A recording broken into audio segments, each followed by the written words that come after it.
warahmatullahi wabarakatuh. Selamat malam teman-teman semua. Perkenalkan, nama saya Suadinik, sekolah asal SMP Negeri 2 Salatiga. Oke, langsung saja. Berdasarkan hasil rapor mutu di SMP Negeri 2 Salatiga, ada satu indikator yang rasanya perlu dilakukan peningkatan, yaitu mengenai pemanfaatan penilaian otentik. Nah, oleh karena itu, jadi saya selaku calon kepala sekolah ini, karena ada tugas RPK, jadi mengambil judul dengan peningkatan kompetensi guru dalam penilaian otentik melalui IHT ataupun in-house training. Yang berikutnya,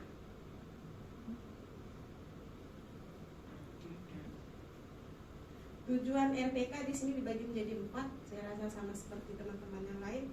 Yang pertama, untuk meningkatkan kompetensi calon kepala sekolah, baik itu di AKPK maupun pada pengelolaan RPK. Kemudian meningkatkan kinerja rekan guru dalam membuat dan memanfaatkan penilaian autentik. Kemudian meningkatkan hasil belajar peserta didik dan tidak lupa meningkatkan student well-being. Profil sekolah. Jadi profil sekolah magang 1 dan profil sekolah magang 2. Kalau sekolah magang 1 tempat saya bertugas di SMP Negeri 2 Salatiga yang didirikan pada tahun 2008 dengan kerjasama pemerintah Indonesia dengan Australia. Sekarang sekolah kami terakreditasi B pada tahun 2020 dengan nilai 89. Sekolah kami beralamat di Jalan Karya Bersama, Dusun Tanah Hitam, Desa Serumpun, Kecamatan Salatiga, yang dikepalai oleh Bapak Dr. Handas Tanain. Kemudian sekolah kami terdapat 13 orang tenaga pendidik dan 2 orang tenaga kependidikan dengan jumlah siswa sebanyak 175 peserta didik yang dibagi menjadi 6 rombel. Kemudian visi dari sekolah kami yaitu terwujudnya generasi cerdas berprestasi berlandaskan iman dan takwa. Kemudian di sekolah magang 2 yaitu SMP Negeri 1 Salatiga yang didirikan pada tahun 1999, sekarang terakreditasi A, beralamat di Jalan Karya Bersama, Kecamatan Salatiga, yang sekarang dikepalai oleh Ibu Linda SPD. Sekolah ini dengan jumlah tenaga pendidik sebanyak 13 orang dan 2 orang tenaga kependidikan yang memiliki jumlah peserta didik sebanyak 247 orang yang dibagi menjadi 9 rombongan belajar.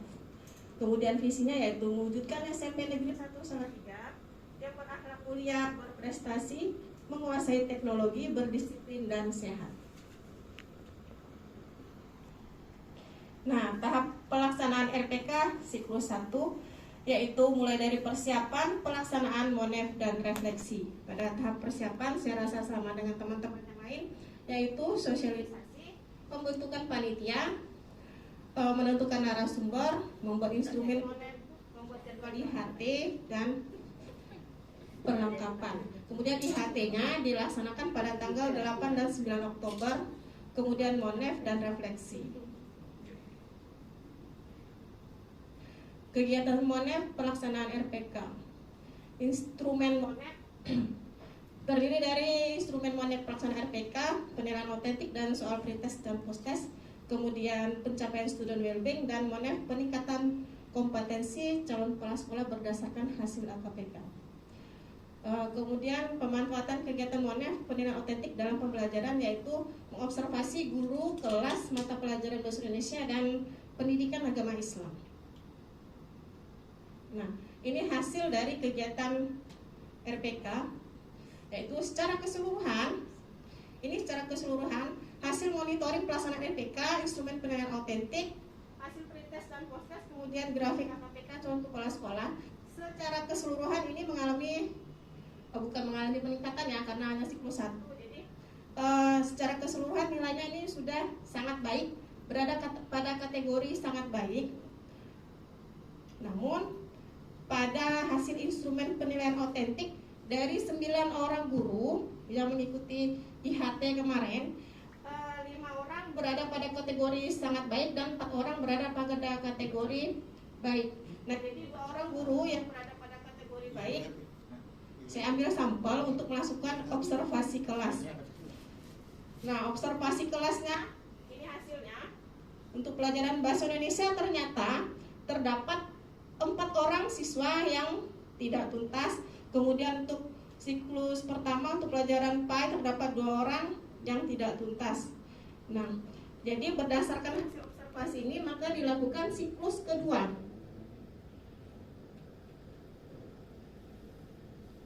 Nah, ini refleksinya ya. Seperti yang sudah saya sampaikan tadi, sudah saya simpulkan. Jadi pelaksanaan RTK berjalan dengan sangat baik, nilai RTK sangat baik, penilaian otentik sangat baik, pengetahuan guru tentang penilaian otentik mengalami peningkatan berdasarkan hasil pretest dan post-test. Jadi pada dasarnya hasil pretest mereka hasil pretestnya waktu itu berada pada kategori cukup. Nah, ketika setelah pada hari kedua dilaksanakan post-test, jadi peningkatan mereka berubah menjadi sangat baik. Nah, observasi kelasnya tadi sudah saya sampaikan tadi, masih terdapat beberapa siswa yang tidak tuntas. Nah, kemudian ini untuk pelajaran bahasa Indonesia dan untuk pelajaran agama Islam. Nah, maka dari itu perlu dilakukan siklus kedua. Karena siklus kedua hanya melakukan observasi kelas, jadi tahap perencanaan, pelaksanaan, dan hasil ini saya rangkum menjadi pra-observasi, observasi, dan pasca observasi. Jadi saya rasa Bapak Ibu sudah paham betul ya mengenai pra-observasi, pasca observasi, dan observasi. Jadi saya lanjutkan saja. Ini hanya gambar-gambar pemanis buatan ya Bapak Ibu untuk menjelaskan mengenai pra-observasi dan pasca observasi. Nah, hasilnya setelah kita lakukan siklus kedua, yaitu gurunya juga saya nilai mengenai penilaian otentiknya. Pada awalnya 2 orang guru tersebut mendapatkan kategori nilai yang baik. Setelah siklus kedua, dia akan dilakukan pembimbingan secara pribadi. Nah, jadi nilai guru tersebut berada pada kategori sangat baik, yaitu Bapak Rianto dan Ibu Febrianti. Begitu juga dengan hasil peserta didik ternyata meningkat. Dengan yang awalnya hasil instrumen penilaian otentik dari guru tersebut B, berada pada kategori baik, kemudian hasilnya ternyata ada yang tidak tuntas. Setelah siklus kedua dilakukan pembimbingan secara pribadi, jadi hasil instrumennya meningkat menjadi sangat baik. Begitu juga dengan evaluasinya kepada peserta didik secara keseluruhan ya, berada pada kategori sangat baik karena sudah tidak ada lagi yang tidak tuntas. Nah, berikutnya kajian manajerial. Pada kajian manajerial kita melakukan 3 tahapan, yaitu persiapan, pelaksanaan, dan hasil. Pada tahapan persiapan seperti biasa kita melakukan sosialisasi, menentukan partisipan, mengidentifikasi rapor mutu, dan menyiapkan materi kajian. Kemudian hasilnya yaitu berdasarkan studi dokumen dari hasil rapor mutu. Kemudian kita mengidentifikasi rapor mutu, yaitu berdasarkan keunggulan dan kekurangan dari rapor mutu yang telah kita identifikasi. Kemudian mengumpulkan dokumen dan dokumentasi.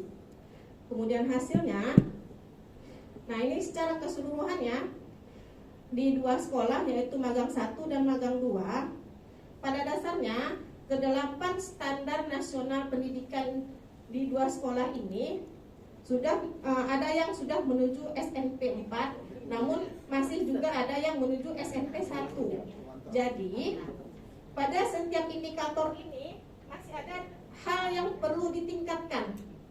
Nah, makanya saya simpulkan jadi 8 SMP ini masih ada yang perlu ditingkatkan dan sudah ada yang menuju SMP 4. Yang masih perlu ditingkatkan sudah diberikan solusi yang sudah saya bikin di materi kajian manajerial.